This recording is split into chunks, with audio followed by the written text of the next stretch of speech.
나누도록 하겠습니다. 하루하루 살다 보면, 인생을 살다 보면 참으로 어떻게 해야 될지 난감할 때가 있는 것을 보게 됩니다.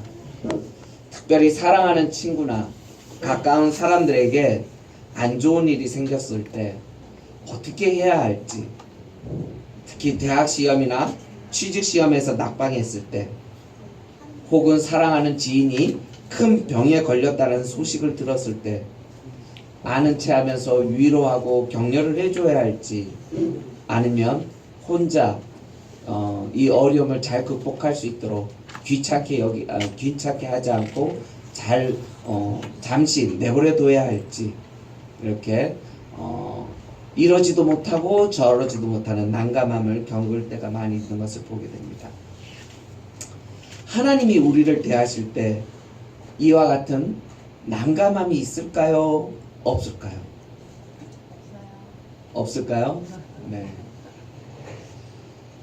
전지전능하신 하나님이 우리의 삶 속에서 적극적으로 개입하셔서 이끌어 주시는 것이 좋을까요? 아니면 우리 각자에게 주어진 자유의지를 최대한 존중해 주어서 될 수 있으면 관여하지 않는 것이 좋을까요? 쉽게 말해서 하나님의 관심, 하나님이 우리들의 삶 속에 관여하는 그러한 간섭 혹은 이끄심이라고 표현하는데, 이것이 좋습니까? 아니면 불편합니까? 반반. 어떤 사람은 좋기도 하고 어떤 사람은 부담스럽기도 하고, 이와 같이 사람에 따라 반응이 달라지는 것을 보게 됩니다. 일반적으로 하나님이 나한테 관심을 갖고 관여하고 이끄신다, 이렇게 하였었을 때 하나님의 사랑을 경험해 보지 못하는 사람, 하나님을 잘 알지 못하는 사람들은 이러한 나에 대한 지나친 하나님의 사랑, 관심, 간섭, 이것을 뭐로 여기냐면 속박으로 여깁니다. 구속. 나를 왜 이렇게 귀찮게 해? 그러면서 하나님의 그 관심을 불편하게 여기는 것을 보게 됩니다. 반대로 내가 하나님이 없었을 때 어떻게 살았는지, 그 하나님 없이 살아가는 것이 얼마나 힘들고 외롭고 두렵고 힘든 것인지, 내가 정말 그때 나 혼자 그 어려운 일이 있었을 때 도와주는 사람 아무도 없고, 심지어는 하나님이 없었을 때 내가 그 어려운 그 암흑과도 같은 긴 터널을 어떻게 건너왔는지 뒤돌아보면 아찔한 순간, 그것을 경험한 사람들은 하나님 제발 좀 나에게 보다 더 많은 관심을, 그리고 나에게 많은 간섭을, 관여를 이끌어 달라고 말하는 것을 봅니다. 그것을 속박으로 여기지 않고 하나님이 나를 보호하고 계시는구나, 하나님은 나를 지금 나와 함께 하시면서 인도해 주시는구나, 그러면서 하나님 왜 나한테 관심을 안 두세요?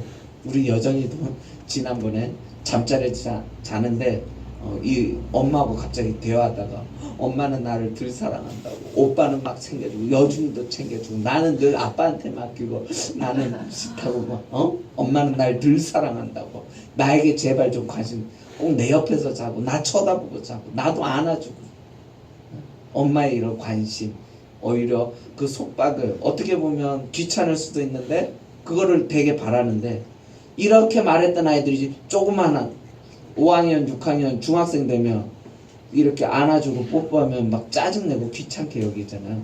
금세 달라지는 것을 보게 됩니다. 이렇게 어떤 하나님에 대한 어떤 경험을 갖고 있느냐에 따라서 이 하나님의 관심이 굉장히 좋기도 하고 때로는 불편하게 여겨지기도 한다는 사실입니다. 저희 전도 대상자 중에 청년 때 선교단체에서 아주 열심히 신앙생활을 하다가 사회생활을 하면서 점점 사회생활을 해보니까 바쁘기도 하고, 그러다 보니까 예수님의 필요성을 그다지 느끼지 못하는 거예요. 그다지 예수님 없어도 별 불편함을 느끼지 못하는 그러한 상황 속에 교회를 조금씩 멀어지더니, 청년 때 그렇게 열심이고 주 예수를 위해서 죽을 것만 같아서 선교단체에 들어가서 합숙도 하면서 훈련 받았던 분이 점점 사회생활하고 연륜이 쌓이고 그러면서 하나님을 어느덧 등져서 지금은 신앙생활을 하지 않는 그러한 분이 계십니다. 그래서 제가 이분에게 아침 묵상하는 것들을 매일 보내드리곤 하는데 주중에 이분에게 전화가 왔습니다. 그날 큐티 본문이 뭐냐면 제가 3달 전에 개척해서 그 담임 목사님, 선배 목사님하고 그 선배 목사님을 도와서 함께 파송 나가 후배 목사 37살 된 그 후배 목사가 이렇게 다른 곳에 설교하러 가다가 교통사고 나서 그렇게 한 자리에서 이렇게 돌아가신 이야기를 아침 묵상하면서 제가 밴드에 올린 적이 있습니다. 그래서 그 큐티 본문을 주중에 읽고 이제 연락이 왔습니다. 목사님 얼마나 속상하고 상심이 크시겠어요. 목사님처럼 이와 같이 우리들에게 힘든 일이 생기거나 사랑하는 사람이 다치면 참 하나님이 원망스러울 때가 많은 것 같다고, 그리고 하나님 왜 우리에게 이러한 시련을 주는지 참 이해하기 어렵고 이럴 때 우리가 어떻게 받아들여야 될지 참으로 어려운 마음속으로 이해하기 어려울 때가 많이 있습니다. 이러면서 전화를 주셨어요. 요즘에 제 주변에 왜 이렇게 아픔과 어려움 속에 사는 사람들이 많은지. 어제도 독일에 있는 제 친구한테 전화 왔어요. 제가 지난번에도 설교 중에 한번 말씀했는데 이 딸이 하나 있는데 초등학교 이제 3학년 되는 것 같은데 심장이 안 좋아서 심장병이 있어서 이식을 받아야 되는데 아직 이식자를 찾지 못하고, 그래서 기다리는 중에 너무 이제 상태가 안 좋아서 이 상태로는 약물 치료를 안 돼서 주중에 심실 보조 장치를 이렇게 다는 수술을 했다고 합니다. 지난주에. 근데 지금 의식이 없답니다. 잠깐 의식이 있다가 없어지고 그러면서 지금 의식이 없는데 굉장히 위중하다고 그러면서 기도 부탁하는 문자를 받았습니다. 참 야속하지 않나요? 이 친구 참 하나님 잘 믿는데, 하나님 그 누구보다 더 사랑하고 하나님 앞에 많은 것을 기대하는 것도 아닌데 그저 우리 가족 평안하게 일상의 행복들, 다른 사람이 누리는 그런 소소한 것들, 특히 아픈 딸과 함께 그냥 건강하게 잘 지내는 게 하나님 앞에 바랬던 그 기도 제목이고 그 이상도 바라지 않는 이러한 소소한 그러한 신실한 그러한 친구인데 왜 자꾸 이러한 고통을 주실까요? 이런 것들이 믿음 생활하다 보면 탁 듣는 질문이기도 하고 참 하나님의 그 섭리를 이해하지 못할 때가 많이 있는 것을 보게 됩니다. 이번 주에 하나님이 가장 원망스러운 사람이 누굴까 생각해 봤는데 안근태 전 검찰국장과 그의 아내가 아닐까 말씀을 준비하면서 생각났습니다. 안근태 전 아시는 분들은 아시겠지만 혹 모르시는 분들을 위해서 잠시 이야기하면 작년 5월경에 검찰 돈봉투 사건으로 옷을 벗으신 분입니다. 그래서 검찰 중에서도 능력 있고 탁월한 분, 그런 분들이 일 잘하는 분들이 발탁이 돼서 법원 행정처로 가고 이렇게 그 자리를 밟아서 엘리트 코스로 이렇게 순탄하게 잘 나가던, 작년 5월까지만 해도 이렇게 순탄하게 가던 평탄한 길을 걸었던 분입니다. 그런데 한순간에 이 돈봉투 사건, 어떤 사건에 취하기 위해서 후배 그 어떤 수사팀에 돈을 주었다가 그것이 이제 문제가 되었죠. 그 수사팀이 이제 최순실하고 관련돼서 이제 이런 부분으로 인해서 옷을 벗었는데 하루아침에 잘 나가던 분이 이렇게 불명예로 면직, 즉 해임당하고 하루아침에 후배나 선배나 주변 사람들로부터 인정받고 칭송받았던 사람이 갑자기 하루아침에 범법자로 이렇게 나락으로 떨어지는, 얼마나 창피하겠어요? 그 자존심이 얼마나 무너지겠어요? 그래서 옷을 벗고 이제 변호사도 2년 동안 할 수 없어서 이제 면직 처리가 되면 그렇다고 합니다. 그래서 고통 중에, 그리고 사람들 눈치도 그렇고 너무나도 자존심 상해서 힘들어하고 있을 때 아내가 신앙생활을 하고 있었는데 그 아내가 남편을 다독이고 힘들어하는 남편을 이끌고 설득해서 겨우 이제 쉽게 해서 꼬셨어요. 그래서 이제 교회를 데리고 왔어요. 근데 힘든 중에 하나님을 만난다고 이 힘들다 보니까 이 교만하고 뻣뻣한 사람이 하나님의 손길과 찬양하면서 왠지 모르는 은혜를 받고 그러면서 예수님을 믿게 되고 그래서 세례를 받아서 그 기쁨이 그래서 이전에 그 세례를 받으면서 공동체 믿음의 공동체에게 제가 어떤 사람인지 여러분 잘 아시죠? 제가 이렇게 잘 나갈 때 교만해서 내 능력으로 그런 사람이었습니다. 그렇게 교만하게 살았는데 이렇게 한순간에 나락으로 떨어져 보니까 지금까지 누렸던 그 모든 것들이 나의 힘으로 나의 노력으로 내가 누렸던 것이 아님을 다시 한번 깨닫고 그 나의 교만함을 용서를 구하고 회개하면서 나의 주인 되신 예수님을 믿습니다. 사랑합니다. 그러면서 간증을 탁 해버렸어요.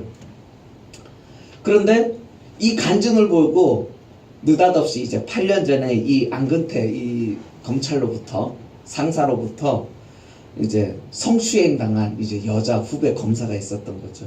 근데 이 검사가 이 동영상을 보면서 괘씸한 거죠. 막 역겨운 거죠. 그래서 고발을 하였어요. 그래서 지금 사회가 지금 지난 한 주간에 이 사회가 발칵 뒤집어서 어지러운 모습을 보게 됩니다. 저도 그래서 안근태 씨의 동영상을 봤어요. 한 짧아서 간증 동영상을 봤는데 봤더니 내가 예수 믿기 전에 얼마나 교만한 사람이었는지 그 부끄러움을 회개하는 영상이었기 때문에 그 문맥상 이 문맥을 바라보게 되면 성추행 사건과는 별 상관관계가 없는 것입니다. 내가 예전에 이렇게 잘 나가다가 내가 그렇게 교만해서 이렇게 됐습니다. 부끄럽습니다. 이제는 하나님의 사랑 안에서 나에게 주어진 일을 하나님 섬기면서 잘 살겠습니다. 이렇게 한 거예요. 그러니까 맥락상 성추행하고 논지가 그거하고는 없는 거예요. 그런데 이 간증을 본 피해자의 입장에서는 어떨까요? 그의 행동이 굉장히 역겨운 거예요. 그럴 수 있지 않겠어요? 그래서 고발을 한 거고 안근태 씨의 입장에서는 굉장히 좀 당황스러운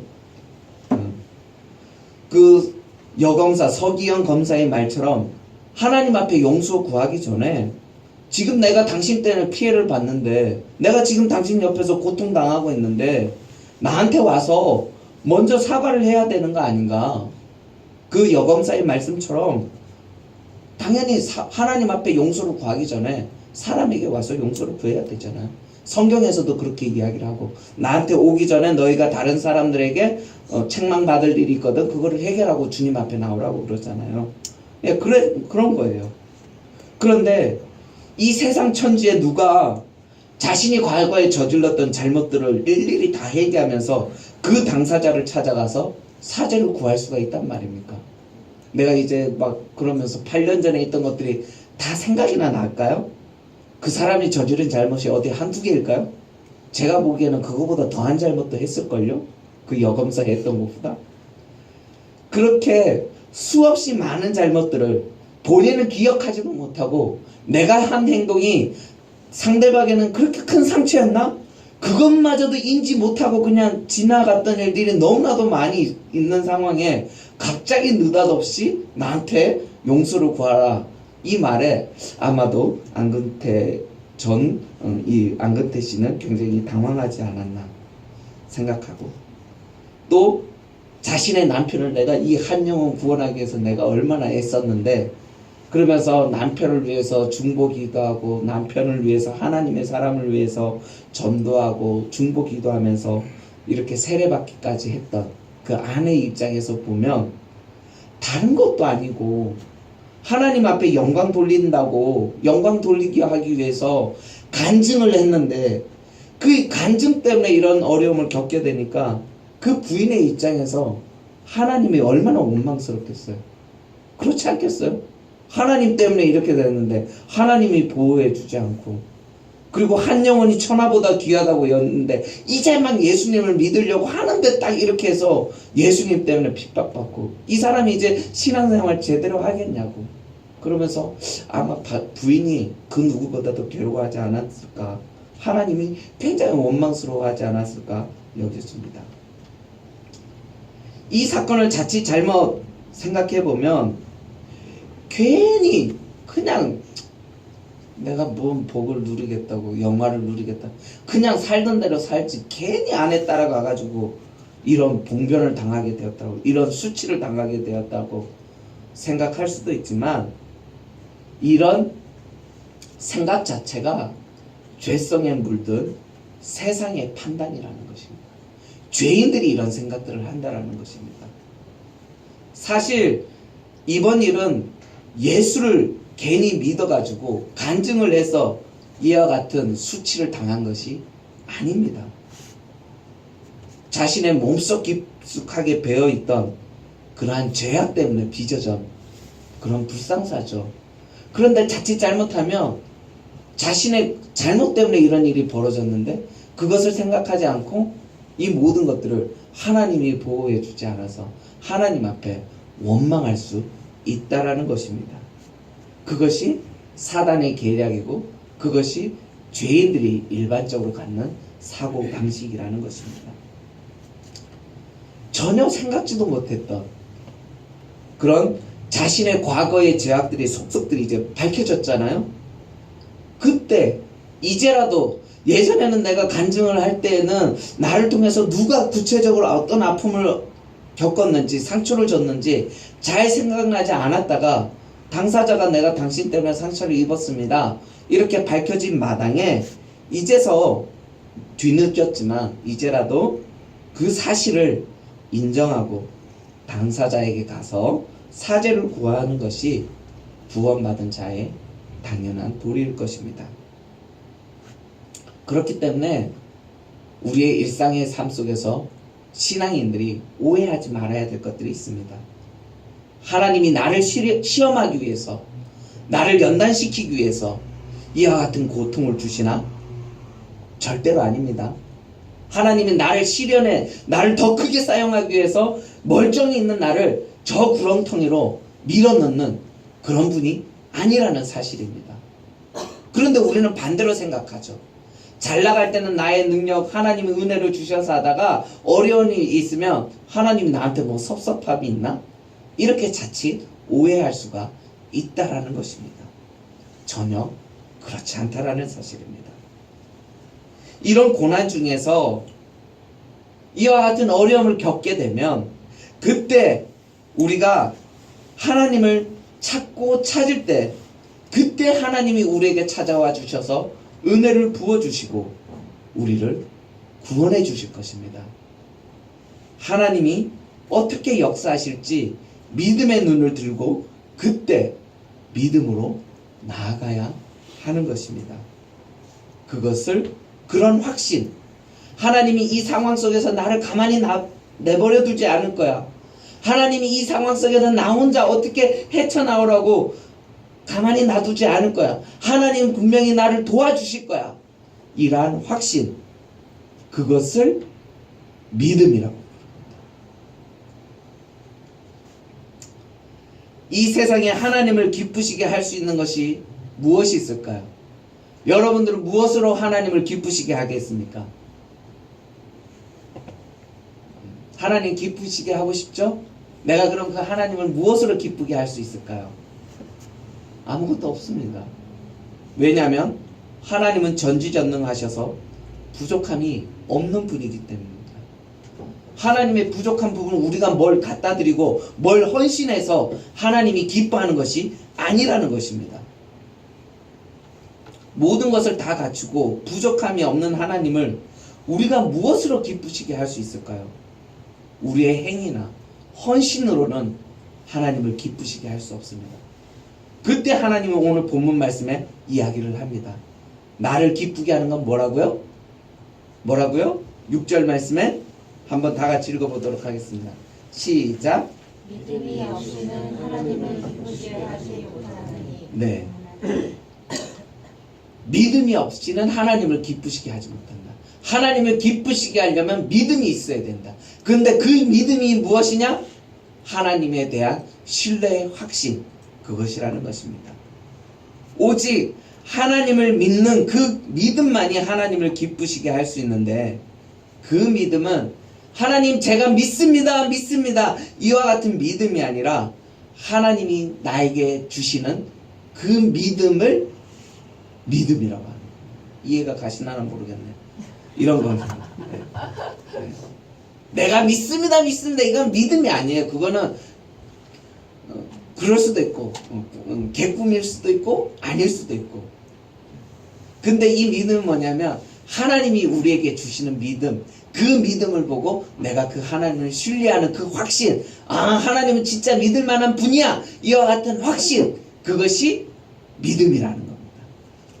하나님은 자신이 믿을 만한 분이라는 사실을 이 세상의 자연현상과 우리가 겪고 있는 수많은 사건 사고를 통해서 알려주십니다. 나타나 주시고 알려주시고, 그빠 내가 너를 보호하잖아, 그러니까 힘들 때 혼자 그 문제를 해결하려고 하지 말고 어려운 일이 있을 때 나한테 찾아와.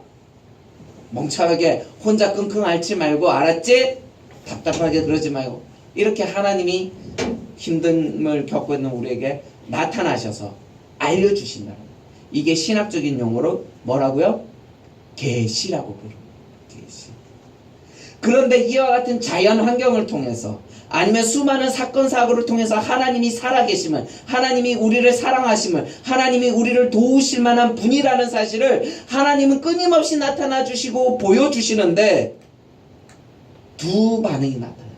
믿는 사람들은 이와 같은 하나님의 섭리에 대해서 맞아, 어떤 사건 사고를 통해서 나타나신 그 하나님을 통해서 맞아, 하나님은 믿을 만한 분이야, 이렇게 하나님을 신뢰하는 사람이 있는 반면에, 믿지 않는 사람들은 그 하나님이 나타난 걸 자연현상을 통해서나 아니면 어떠한 일들, 어떤 사건 사고를 통해서 일어났던 그것을 통해서 너의 노력이 아니라 내가 도와준 거야, 이것을 수없이 밝혀주고 있음에도 불구하고, 안근태 그 검찰국장이 누렸던 것처럼 자신의 능력이라든지 자신의 실력으로 여기까지 다 이루어진 것처럼 착각한다라는 사실입니다.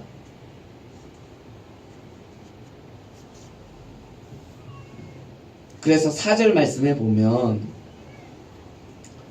믿음으로 아벨은, 믿음의 사람이 나오죠.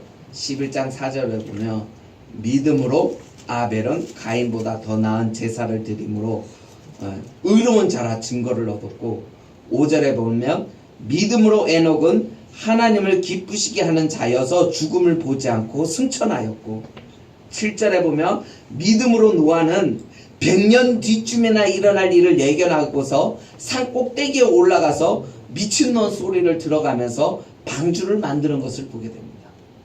그리고 8절에 보면 믿음으로 아브라함은 그 부르심에 순종하여 어디로 가야 될지 하나님이 아직 정확하게 가라는 것도 말씀해 주지 않았는데 그냥 나오는 거야. 가라 그러니까 그냥 어디로 가야 할지 모르고 하나님의 음성에 따라서 그냥 나왔다라는 거예요. 이들이 이 수많은, 그러면서 계속해서 믿음으로 사라는, 믿음으로 이삭은, 믿음으로 요셉은, 믿음으로 모세는, 이러면서 계속해서 믿음의 사람들이 나오는 것을 보게 됩니다. 그런데 여기 언급한 사람만 봐도 아벨은 처음서부터 그냥 믿었을까요?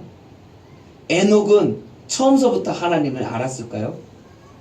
노아는 처음서부터 그러한 믿음이 저절로 생겨났을까요? 아니라는 사실입니다. 이들이 처음서부터 하나님을 아는 사람이 아니라는 것입니다. 이들은 처음서부터 하나님을 믿은 사람이 아니라는 것입니다. 절대로 그럴 수 없습니다. 왜 그럴까요? 모든 사람은 죄를 범하였으며 하나님의 영광에 이르지 못한다라고 성경에 기록되고 있습니다. 그렇기 때문에 하나님이 우리에게 나타나시거나 하나님이 도와주시지 않고 하나님이 내 삶 속에서 역사해 주지 않으면, 하나님이 나와 함께 한다는 그 사실을, 내가 하나님을 신뢰할 만한 사람이라는 것을 인지 못한다라는 것입니다. 절대로 그 하나님을 알아갈 수가 없다라는 것입니다.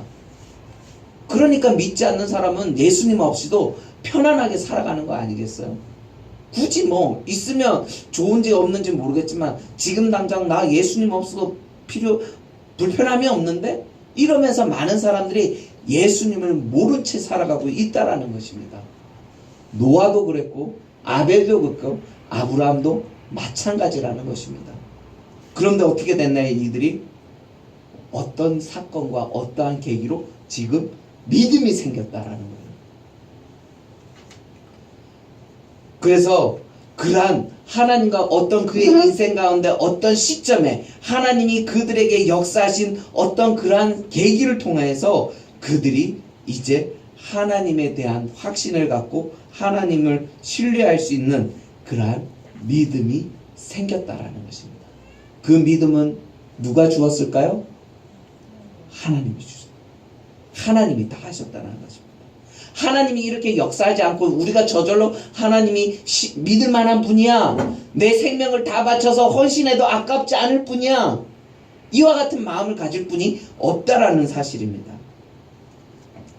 그래서 하나님이 이처럼 하나님이 우리가 그런 확신을 갖고 신뢰할 수 있도록 하나님이 다 하시는데, 하나님이 하신다라는 그와 같은 사실을 여러분들처럼 아 그렇구나 그렇지 이러면서 받아들이는 사람이 있는 반면에 여전히 그와 같은 것을 보고서도 믿지 않는 사람들이 있습니다. 특히 병원에 가면 뭐 암이 걸렸다든지 이러면 하나님 고쳐주세요, 하나님 믿지도 않는 사람이 큰일을 당하면 하나님을 찾고, 그래서 하나님이 고쳐주면 하나님 잘 섬기겠습니다 이렇게 했는데 막상 그 고침을 받고 1년 2년이 지나면 또 그 믿음이 사그라드는 것을 보게 됩니다. 이와 같이 하나님이 주신 믿음을, 하나님이 이렇게 우리에게 주시는 이 믿음을 신뢰의 믿음이라고 한다면, 그 신뢰의 믿음을 갖고 순종의 믿음을 보여준 사람들의 모습을 하나님이 기뻐하신다라는 사실입니다. 그래서 우리가 순종의 믿음을 선택할 때 가져야 될 확신이 무엇이냐면 바로 하나님이 오늘도 살아계셔서 우리 가운데 역사하신다는 사실입니다. 그리고 우리가 하나님을 찾고 하나님 앞에 나아갈 때 하나님이 나의 부르짖음을 들으시고 응답해 주시고 보호해 주신다라는 것입니다. 이런 확신이 생길 때 우리는 세상 사람들이 미친놈이라고 욕해도 우리는 산꼭대기에 올라가서 방주, 배를 만들 수도 있고, 하나님이 어디로 가라고 명확하게 이야기하지 않은 상황 속에서도 우리가 하나님의 말씀에 순종하여서 하나님이 가라고 하시면 가겠습니다 하고 짐 보따리를 다 싸서 대기할 수가 있게 되는 것입니다. 히브리서 11장에 소개된 믿음의 사람들이 다 누구를 믿었냐면 자신에게 끊임없는 사랑과 헌신을 보여주었던 하나님을 믿었다는 것입니다. 하나님. 우리가 보통 말할 때, 보통 이야기를 할 때 내가 했다, 내가 뭘 했어요, 제가 어제 여기 청소했어요 그러면 뭐라 그럴까요? 내가 했다고 표현하죠. 그걸 영어로 뭐라고 표현할까? I do, 그렇게 표현합니다.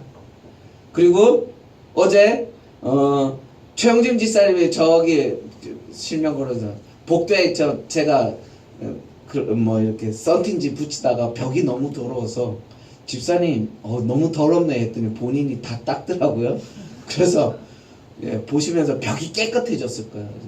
제가 한쪽 면만 닦았는데 여기하고 여기가 너무 차이가 나서 너무 차이가 나네 그랬더니 우리 집사님이 제가 닦겠습니다 하고 가서 닦더라고요. 누가 닦았어요? 최영진 집사님 닦았어요.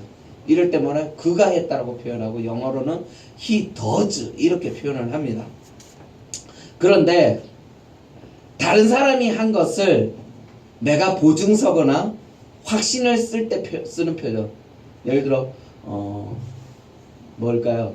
저기 안에 1층 올라오면서 갑자기 예쁜 꽃꽂이 액자 많이 보셨죠? 누가 했을까요? 안 보고 어떻게 알아요? 막 누군가 했네 이렇게 막 물으실 때 모르잖아요. 누가 했을까요? 그랬었을 때 제가 목격자로서 예, 이신 장로님이 했습니다. 내가 보증서입니다. 이신 장로님이 했습니다. 그랬을 때 진짜요? 그분 이렇게 실력이 없을 텐데 이걸 진짜 장로님이 했다고 막 그랬었을 때 목격자가 어떻게 해요? 내가 보증할게. 내가 봤어. 이거 장로님이 한 거야. 이렇게 이야기할 때 뭐라고 이야기를 하냐면 바로 I believe 이렇게 이야기해요. 내가 믿는다. 내가 확신한다. 내가 그것을 하지 않았지만 내가 그것을 목격자로서 그 사람이 한 것을 내가 믿어. 내가 봤어. 내가 확증해 줄게. 이것을 영어로 I believe, 영어로 우리가 믿는다 할 때 그 믿는다라는 것이 내가 뭘 믿고 이런 것이 아니라 하나님이 행한 제3자가 행한 것을 내가 확증할 때, 내가 한 것처럼 표현할 때 I believe, 나는 믿는다. 이렇게 표현하는 것을 보게 됩니다. 그러므로 믿음으로 에녹은, 믿음으로 노아는, 믿음으로 아브라함으로, 믿음으로 사라는, 믿음으로 이삭은, 믿음으로 요셉은, 이 표현은 다 뭐냐면 바로 하나님이 행하였다는 것을 표현하는 말입니다. 하나님이 노아를 어떻게 바꾸었다라고요? 하나님이 어떻게? 믿음으로. 노아가 어떻게 그렇게 여러분들 100년 동안 배를 만들려면 바다 가서 만들어야 되잖아요. 근데 산 꼭대기 가서 배를 뭐 뚝딱뚝딱 하고 있어요. 지나가는 사람들이 뭐해? 배 만들어. 왜? 그냥 뭐 홍수가 났는데 언제? 뭐 좀 있으면 날 거야. 그런데 1년 동안 하고 있어요. 그 다음에서 또 어떤 사람 와서 뭐해? 배 만들어. 왜? 홍수가 났는데 이 짓을 100년 동안 했다고 해보십시오. 사람들이 뭐라고 할까요? 미친놈이라고 그러겠죠. 그리고 배를 만든다면 바다 가서 만들어야지. 산꼭대기에서 무슨 배를 만들어. 진짜 쓸데없는 짓 하네. 이럴 거 아니겠어요? 그 당시에 노아가 살았던 때 노아가 그렇게 살았다라고. 근데 노아가 왜 그런 허무맹랑한 짓을 했을까요? 하나님이 그와 같은 일을 행하신다는 것을 믿었기 때문에, 확신이 들었기 때문에 그와 같은 일을 했다라는 거예요. 아브라함도 사라도, 아브라함과 사라가 100살 때 아기를 낳았잖아요. 응? 55세 때 55세 때인가? 내가 너를 통해서 자녀를 낳으리라 약속을 받았는데 30년, 한 35년 지난 다음에 그것이 이루어지거든요. 그러면서 기다리다 지치다가 이제 경수도 다 끌어주고 나가 기력이 없는데 무슨 나를 통해서 후손이 나타날 거야 이랬었을 때 하나님이 내가 너를 통해서 이삭을 주겠다라고 이야기를 합니다. 그때 그들이 이 사실 내가 아무것도 할 수 없을 때 그때